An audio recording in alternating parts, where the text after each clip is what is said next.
We press record. And welcome to webinar 6, Practical Tips for Confined Space Teamworking. My name's Laura Thompson and it is a pleasure to welcome you to this complimentary webinar. What's been brilliant is that we have sort of two things going on really, the live webinar and then the recording link that gets sent out later. So what I'm hoping is that we'll be joined in a bit by a special guest, Charlie Ryan. So just texting each other now, we might have a few technical issues, in which case we'll come up with a plan B. And plan B is where I'll record a interview with her and embed it into the slide, so as an embedded video.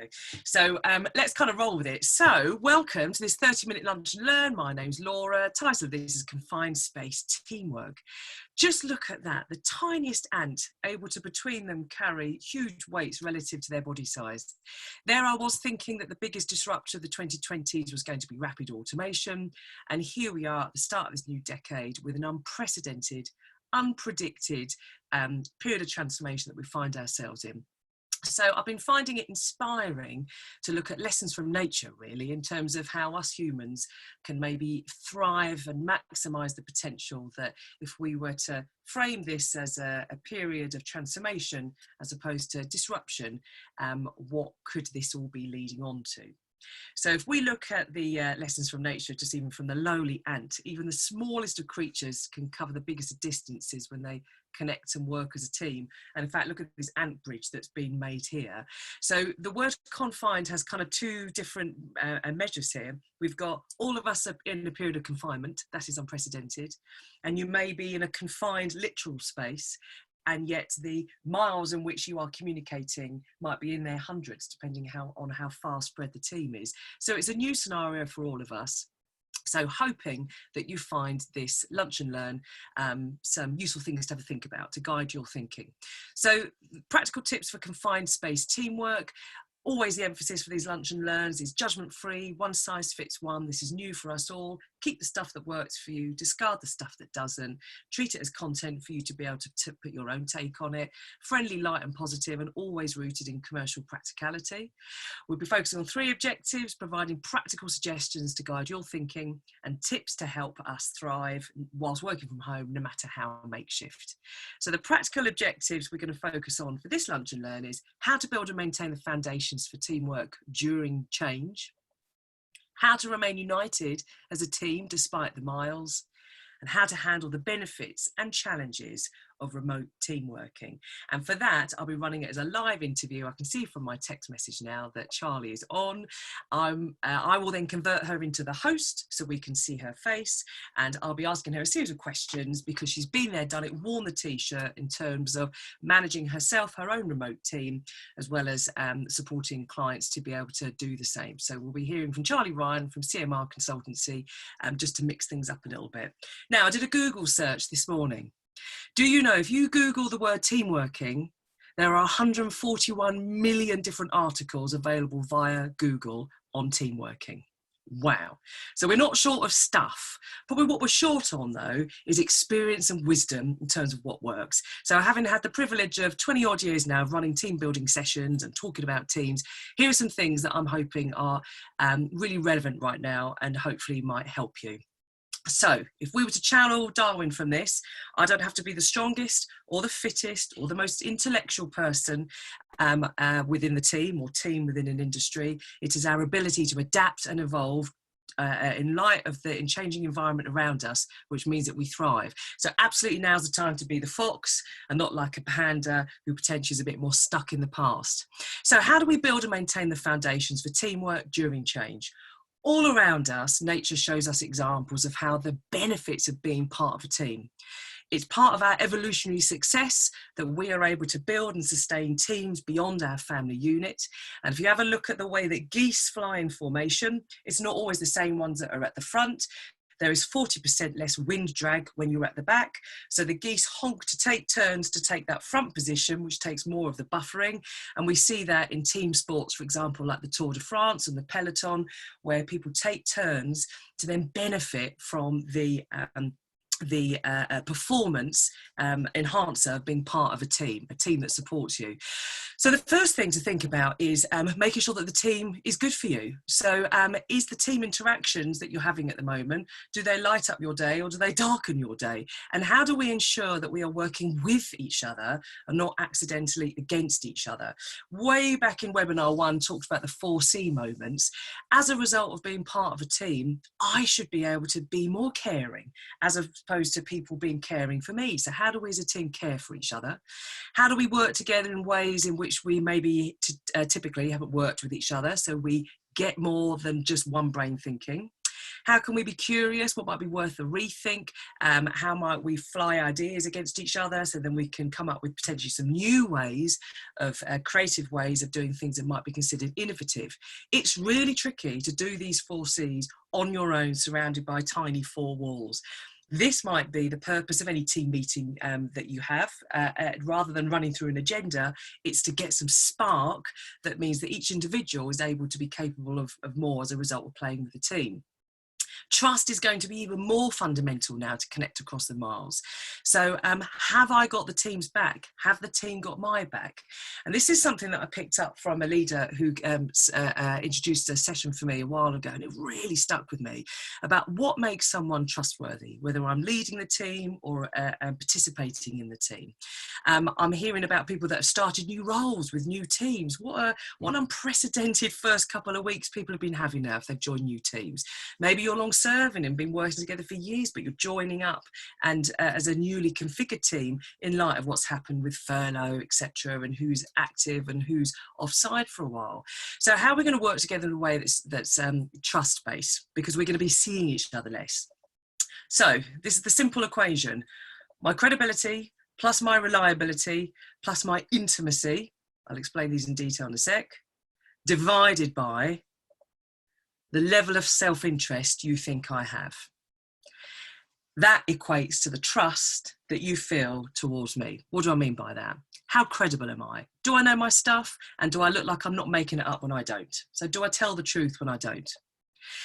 How reliable am I? If I say at 10 a.m. at the team meeting, I'll get something over to you by 4, do I do that? Because my actions even more need to meet my words now, because you won't see how busy I've been if you're not next to me in the office. How intimate are you? And what I mean by that is, how much do you bother to take time to connect on a personal level? Could it be that the team meeting that you run later on today, if 8 are on video but 2 are on mute, then how much actual trust is there between them and you in the team? So may they be the 2 people that you have a quick catch-up call with after, just to check in on them.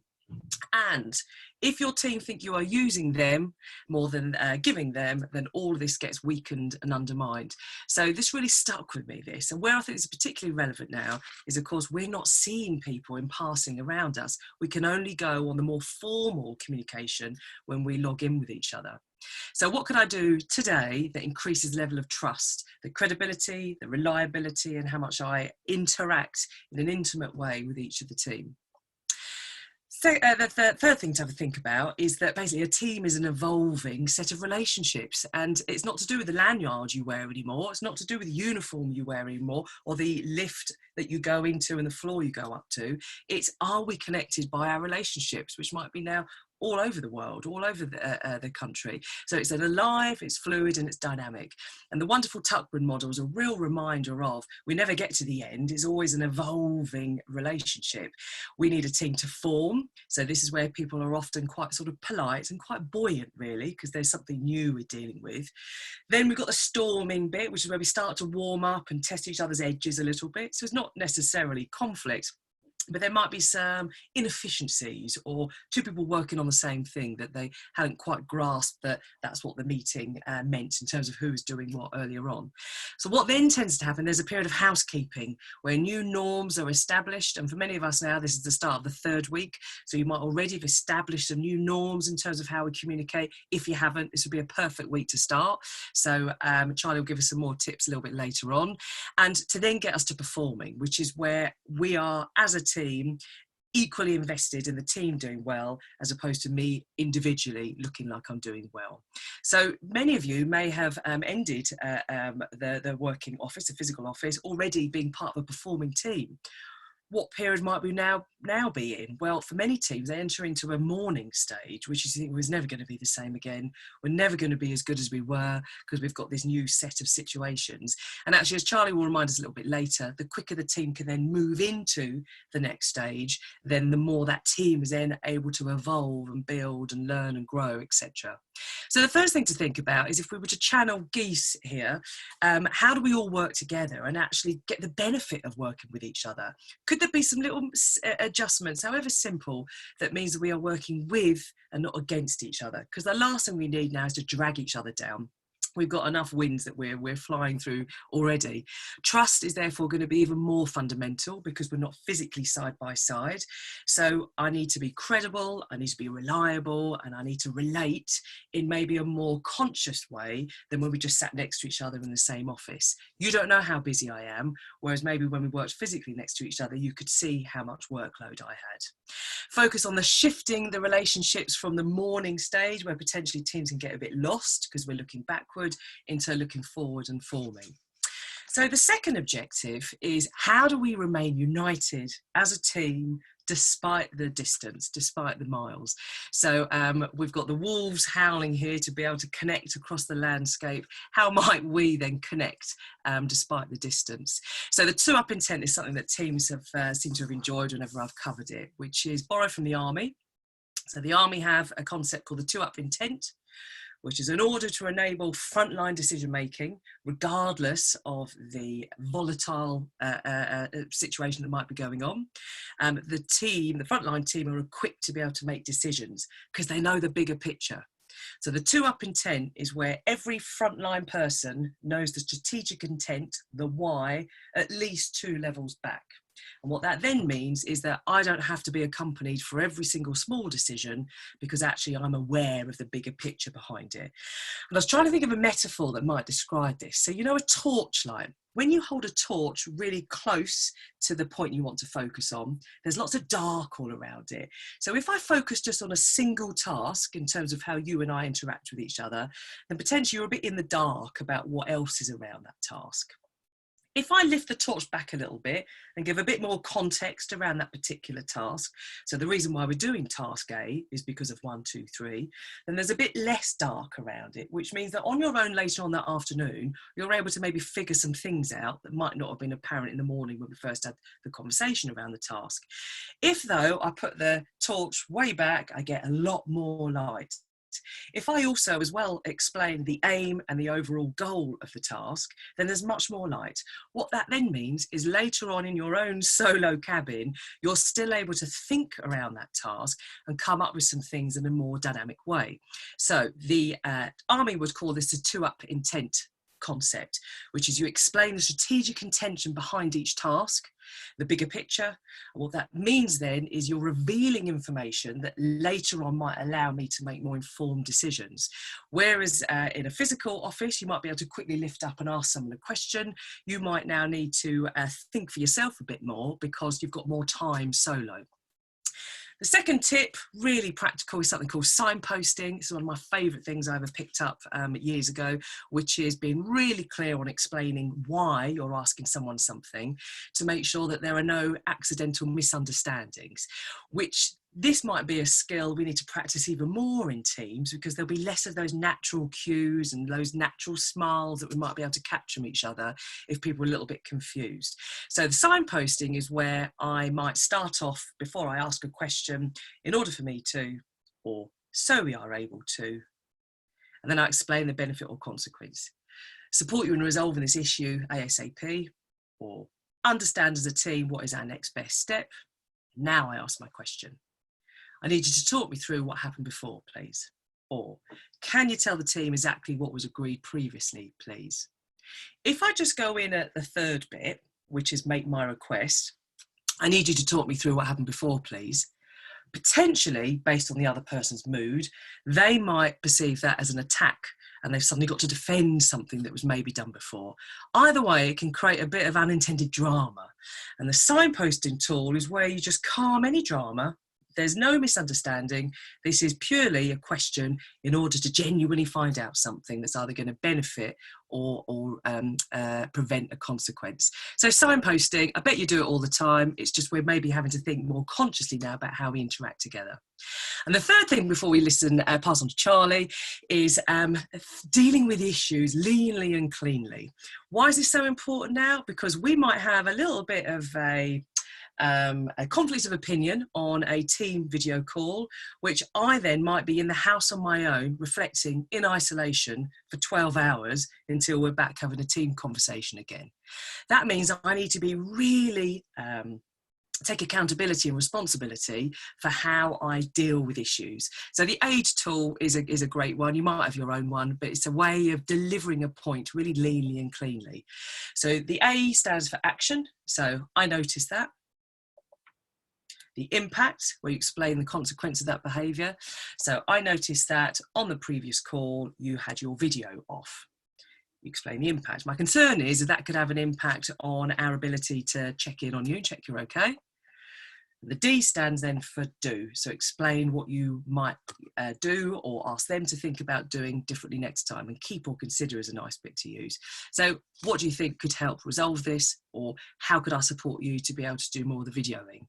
So action, impact, do is just a really neat way of making a point, and where, unlike in a physical space, we might need to be even more mindful about how we deal with issues, is potentially each team member is dealing with that interaction on their own in isolation.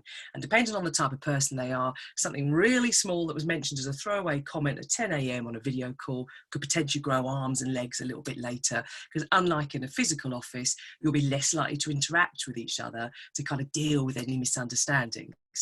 So this second objective was, well, how do we remain united as a team despite the miles? This is a massive topic, but explaining the two-up intent, so the purpose and intention when discussing tasks equips people with more light on the matter to be able to think for themselves later on their own, if they're not surrounded by teams like they might traditionally be.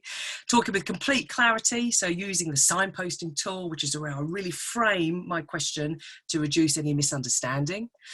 And to address issues leanly and cleanly, for example, the AID tool, because each interaction is likely to be reflected in isolation. And so what we want to make sure is that anything that is said is kind of said responsibly. So the time now is 12:47. Now I'm delighted to introduce Charlie Ryan, who is the director of CMR Consultancy. I'm just going to stop the share for a moment, because what I want to do is convert Charlie to be the host. So Charlie is now going to be made the host, and what that then means is you should all then be able to see Charlie as a speaker. So I'm now going to make host, and I can still share the slides, but Charlie will now be have the speaker view. So what people have said they've enjoyed is being able to see a face whilst we're talking about a particular topic. So if I now go back to sharing my screen, and here we have my resting slide, that then means Charlie and I can interact whilst we are communicating. Now I've just realised, Charlie, do I need to make sure you're unmuted? I think I've done that. Can you hear me? You've done that. Fantastic. Hello. See, smooth. There you go. Hello, Charlie. Wonderful to have you on. So how would I describe Charlie? Okay, well, you and I have worked together for many years now, and you work really to facilitate the relationship between employee and employer to make sure that all needs are met to maximise the potential of that particular role. So I hear you. I know you're having lots and lots of conversations at the moment with clients, because this is such a unprecedented time. So I guess key question for someone who's been there, done it, worn the t-shirt, not only managing your own remote team but guiding clients in theirs. What would you say, in your experience, really helps a team to perform when they become remote, especially when this has all happened so quickly? Yeah, it is a really interesting topic at the moment, and really stressful, really stressful for the companies that are trying to do it, the best by the people and the best for themselves, keeping the commercial goals in mind. quickly is probably a good word to pick up on, because and hindsight's a wonderful thing, because everybody was thrown into this. Those that hadn't done it were just thrown into it. And I had the luxury, when I set up my team for remote working, I had time on my side. Nobody forced me to do it. I had the time of change. And I think what we need to remember is biggest things companies need to be thinking about in transitioning into this is understanding how their people feel. Because honestly, we hate change. People just do. Even those of us that might like it a bit, I promise you, the human race just hates change. We love our routines. We love our sense of comfort. And so you have all this fear built up in these employees, and I could see it because actually on the last day of office working, I was on a client site, and all people were thinking about was, how is this going to work? How am I not going to be able to say hello to somebody tomorrow morning? What's my environment like? And then you have the managers and the directors going, right, have you got this cable? Have you got this? Right, has so-and-so got a laptop? So there are all these different things going on. And I think companies very quickly transitioned into, has everyone got the right technology? That was like a given. And that Yeah. was nearly the biggest thing that people thought about. But actually, the change and what people were now facing the next day in their environment, very little was given to that. And if you think people had gone into this panic stage of mourning, like you said, it's not going to be the same now tomorrow. I mean, we had people crying as they left the office on the last day. It was like a leaving do. It was Yeah. so stressful for people. So then you have to think about, how are they now going to reform, and what as a company has to be done to ensure they reform quickly? And that really came back to structure and starting to look at, what do you do in the morning in the office that we can do in a different way, but will still create the same output? And for my team, if I come back to that, we removed our offices last May completely. So most people had remote worked anyway, but actually now we didn't even have a base from last May. And every morning, every single morning, there is a team or individual catch-up call dependent on the requirement. And I say dependent on the requirement, the structure should be there, but the minute you make something too rigid is the minute it gets boring and doesn't have the value. So for example, on a Monday morning, we'd have a team video meeting, but maybe on a Tuesday, there'd be just everyone I'd catch up with individual, or maybe two people would be relevant to a video and then I'd catch up with somebody else on an individual basis. But the structure of, there has to be a morning catch up of some sort, just creates that certainty. And when we hate change, it's really important. And you need to be going through to that norming stage as quickly as you can so that people feel comfortable, because if they're not comfortable, they won't deliver. You won't have the output in the job. Yeah. Wow. Thanks, Charlie. So here we are in week 3. So this seems to be the sort of the third week for all of us. So let's say there was someone listening who either themselves or wants to support others in terms of that kind of norming bit. What have you picked up in terms of remote working would be some top tips for team communications? So what would be some simple things that you could share based on your experience? So very quickly, it became apparent that wherever we were making a phone call, it needs to now go to video. That was one of the first things that became very apparent, because if you think about when you're having a chat with someone about work that you're doing, think about in an office, you will sidle up to their desk, you'll have a chat and you'll see what they're doing, and you'll go back and go, yep, they're on the same page, and everything's very comfortable. And just think about even the sounds people are making at their desk. You know how comfortable they are in terms of what they're doing. You know that they understand it. You hear if someone sighs and you're able to go, what's up? We've got none of that now. These people have got none of it. And just think how important that is every day in managing a team, that you're able to say something, you know, when they're feeling like that. So for me, I've said to my clients, and then they're doing it. And literally before this webinar, I was on a trainee call with 5 trainees in an accountancy firm. And it was just, this is a weekly now, 12 p.m. call on a Monday just for the trainees in that business. And it is about, some of them are uncomfortable with video, and that's the other thing to take into account. It can be a slow transition because people don't like change. And if they're not young, they possibly haven't been used to seeing themselves on video. So again, tolerance and slow, you know, is really important here, and engaging. But that video, I can see how engaged they are. I can see fear on their face. If I'm just having that phone conversation with them, I'm not seeing the body language. I mean, remember body language, 55% face-to-face on the influence. You know, Mm. when you go to phone, you've got 5%. I can't see what they're worried about. I can't see if they maybe were going to say something, but then didn't. You know, all of those things. So what we've done is we've set a rule in the business, and remember, this is different for every business, but accountants love rules, right? So we've set a rule for the business. They won't mind me saying that. We've set a rule saying, if you can make a video call, that's the way we want you to go. We actually want to remove telephone calls unless it's to a client for week 2 and 3. And what we think is that will get them into a habit, and then we'll start to make another rule of 1 in 3 calls or 2 in 3 calls are video. So, and it's already helping. I mean, this morning you could see just more engagement and more sharing that was coming back. So have that structure of how often you do it, but Yeah. also when you're sharing information by video, you can implement the tell when you want something to do when you want somebody to do something. So again, when you're face to face, you might be that structured. So tell them what it is you're going to tell them, and then to ask them what you've told them, so that you know that they understand, you know that they're on the same page as you. You cannot do this in the same way now.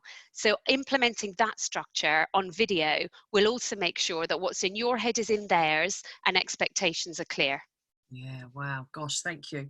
And you know, for anyone that's been kind of reading up about this on the sort of the internet about different thoughts from the world of industry about where this might then go. So this is the test for everyone, is the universal test of remote working. So what would be your tips that you think in terms of engendering a sense of trust, so that as and when lockdown and the confinement evolves and adapts, how do we, for those people that wanted to continue remote working and have trust in remote working, any tips that you could share? So not only do we crack it now, but also potentially for any evolved version of working as well. Yeah, it's quite interesting actually, your slide on trust, because it's very true. And remote working doesn't create trust or remove trust in any way, shape or form. And actually the issues that I've come across, and I can say this categorically for 5 clients last week, they are saying, well, I don't think they're going to do that, or I don't trust them to do that. Well, actually, if you don't trust somebody, you never trusted them. Just because you could see them doesn't now mean, just because you can't see them, that they're not trustworthy. So what it's really highlighted is the importance of trust moving forward in an employee, whether you can see them or not, because if you don't trust them, they shouldn't be on board. And those decisions need to be taken a lot earlier.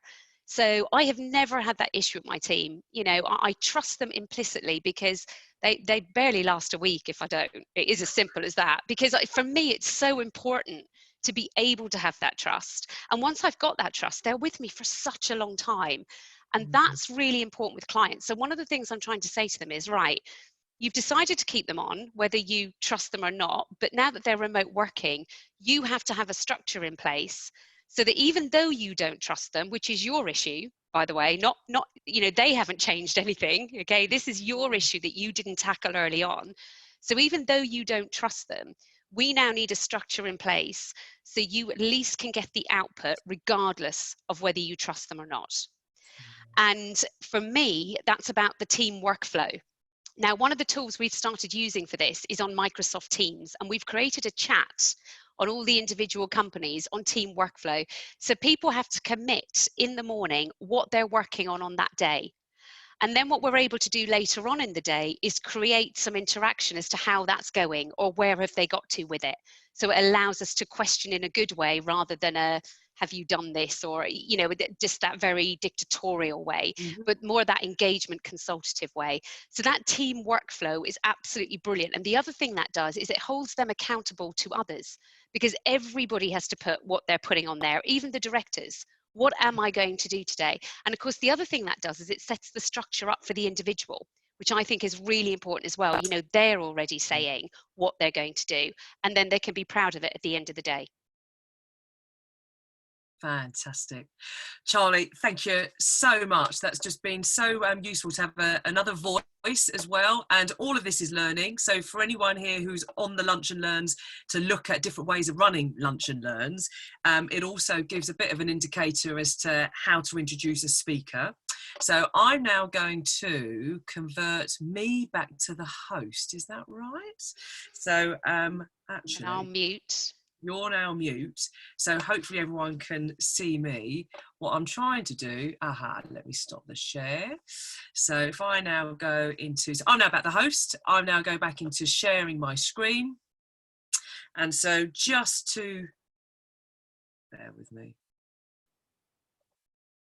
There we go. So just to summarise Charlie then, so understanding what might I need to do now to reform the team, whether I'm leading the team or participating in the team, what might be some new housekeeping we set in. This is week 3, idle time to do it. Shifting team communication to video as much as possible. So the body language to be able to pick on the environment and the emotions. I thought that was really useful what Charlie was saying about being able to spot stuff.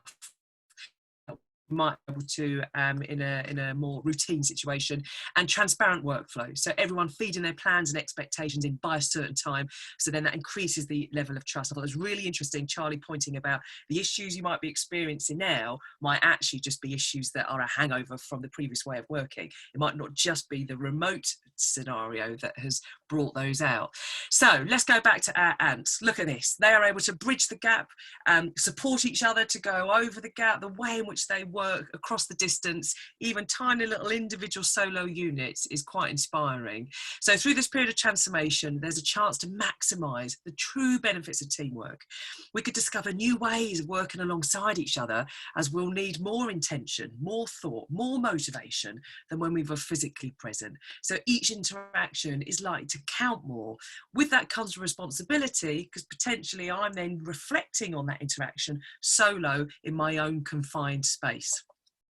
After confinement, though, our team could emerge bigger and stronger than before. So this really is an opportunity to have a think how we can do it well for future version of us that will emerge. So keep human, stay foxy, just like those standing stones of Stonehenge. Think of all the weather patterns and the changes that they've seen around them. They're 5,000 years old. There'll be some pillars of how your team works that you absolutely want to build upon and maintain for our team. It's not just the lanyard anymore, it's the relationships that bring us all together.